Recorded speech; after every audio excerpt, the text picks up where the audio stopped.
Hi guys, it's Colette, and today we're going to be working on this birch bark inspired drag marble. If you like nail art, be sure you're subscribed to my channel, My Simple Little Pleasures, and if you'd like to see how I did this, just stay tuned. Starting out with clean, dry nails, I'm going to begin with a base coat. Today I'm using Ready for Takeoff, which is a peel-off base, and you can use whichever is your personal favorite.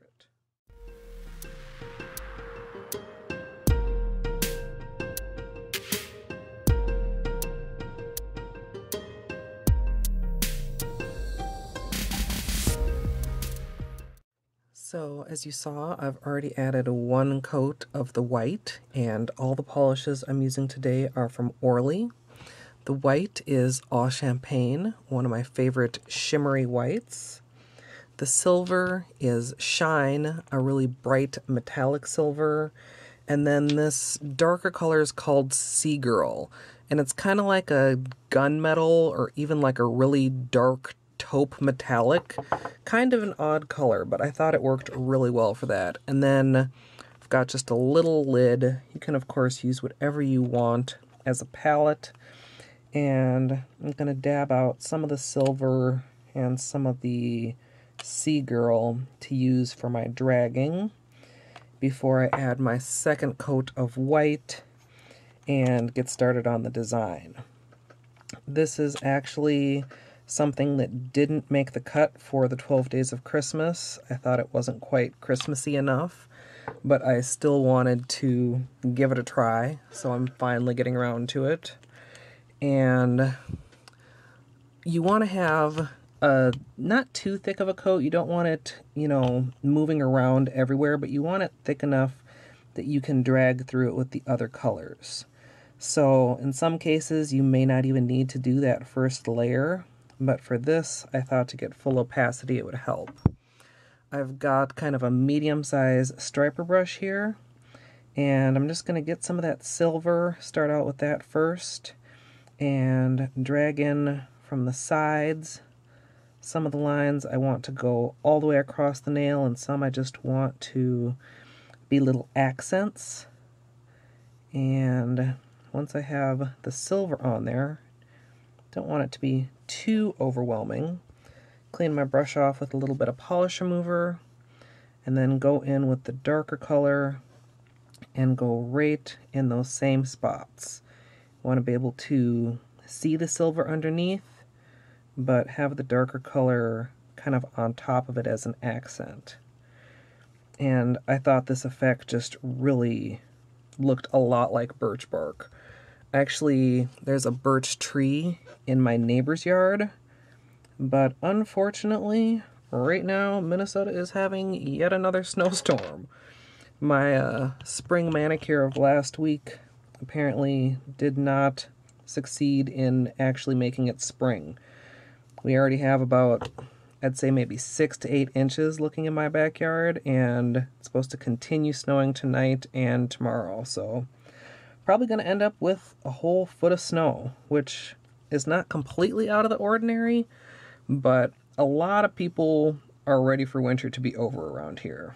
So I'm going to just continue on the rest of my nails, trying to keep the colors, not identical between the nails, but kind of similar. You don't want one that's like very, very silvery or one that's really, really dark. Definitely still want the white peeking through there.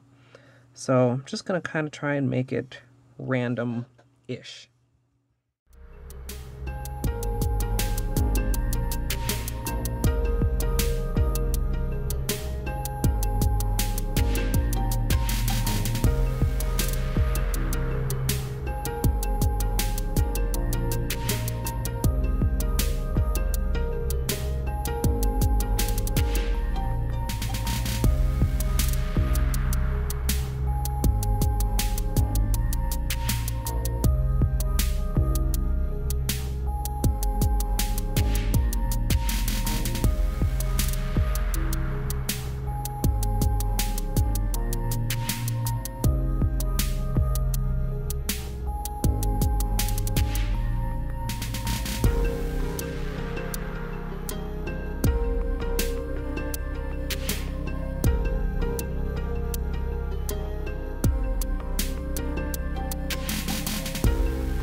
did just a little bit of cleanup around the edges. I wasn't sure how messy this would be, so I kind of took a little risk by not using any protection, but it really wasn't that bad.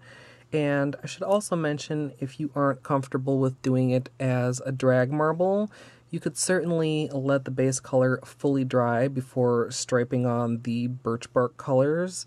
You would just get a slightly different look since the colors wouldn't spread out a little bit like they kind of do with this technique, which is part of the effect that I wanted to create, which is why I went that way. Maybe I can try it with a fully dry base with some other colors, but for right now, I'm just going to finish this one up with a top coat, and as usual, I'm using Seche Vite.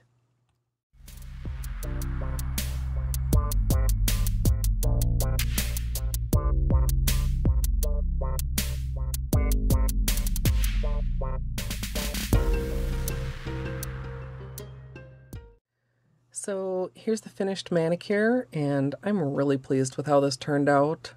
Sometimes my ideas have a tendency to kind of start one place and end up in a whole other place, but this started out inspired by birch bark, and I think it really looks a lot like birch bark.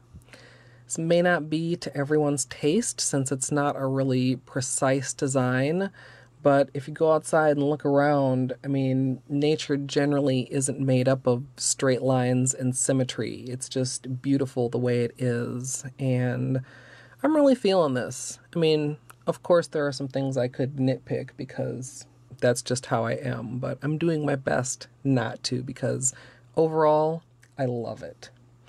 I want to put a huge thank you out there to everyone who left so many supportive comments on my last video to the idea of live streaming.